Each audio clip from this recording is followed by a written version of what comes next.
സംസ്ഥാനത്ത് അതിതീവ്ര മഴ തുടരുമെന്ന് കേന്ദ്ര കാലാവസ്ഥാ വകുപ്പ്. 8 ജില്ലകളിൽ റെഡ് അലർട്ട് പ്രഖ്യാപിച്ചു. അറബിക്കടലിലെ അതിതീവ്ര ന്യൂനമർദ്ദവും പടിഞ്ഞാറൻ കാറ്റിന്റെ ശക്തി വർദ്ധിച്ചതും കാലവർഷത്തെ സ്വാധീനിക്കും. മഴക്കെടുതിയിൽ സംസ്ഥാനത്ത് ഇന്ന് 2 പേർ മരിച്ചു.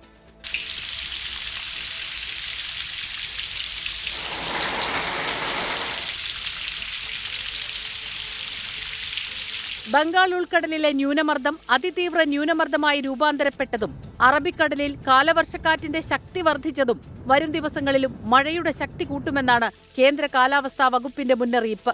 ഇന്ന് 8 ജില്ലകളിലാണ് അതിതീവ്ര മഴയ്ക്കുള്ള റെഡ് അലർട്ട് ഉള്ളത്. പത്തനംതിട്ട, കോട്ടയം, എറണാകുളം, ഇടുക്കി, കോഴിക്കോട്, വയനാട്, കണ്ണൂർ, കാസർഗോഡ് ജില്ലകളിലാണ് റെഡ് അലർട്ട്. ബാക്കി എല്ലാ ജില്ലകളിലും ഓറഞ്ച് മുന്നറിയിപ്പുണ്ട്. കേരള, കർണാടക തീരങ്ങളിൽ ജൂൺ 1 വരെയും ലക്ഷദ്വീപ് തീരത്ത് ജൂൺ 2 വരെയും മത്സ്യബന്ധനത്തിന് വിലക്കുണ്ട്. ഉയർന്ന തിരമാലയ്ക്കും കള്ളക്കടൽ പ്രതിഭാസത്തിനും സാധ്യതയുള്ളതിനാൽ കടലോര മേഖലയിലെ 5 ജില്ലകളിൽ റെഡ് അലർട്ടും പ്രഖ്യാപിച്ചിട്ടുണ്ട്. തിരുവനന്തപുരം, കൊല്ലം, ആലപ്പുഴ, എറണാകുളം, തൃശൂർ ജില്ലകളിലാണ് റെഡ് അലർട്ട്. മലപ്പുറം, കോഴിക്കോട്, കാസർഗോഡ്, കണ്ണൂർ ജില്ലകളിൽ ഓറഞ്ച് അലർട്ടും നിലവിലുണ്ട്. കനത്ത മഴയെ തുടർന്ന് കാസർഗോഡ് മധുവാഹിനി പുഴയിൽ വീട്ടമ്മ ഒഴുക്കിൽപ്പെട്ട് മരിച്ചു. മല്ലം സ്വദേശി ഗോപികയാണ് മരിച്ചത്. എറണാകുളം വടക്കൻ പറവൂരിൽ ഗൃഹനാഥൻ ഷോക്കേറ്റു മരിച്ചു.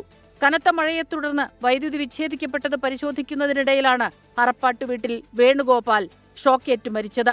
24 തിരുവനന്തപുരം.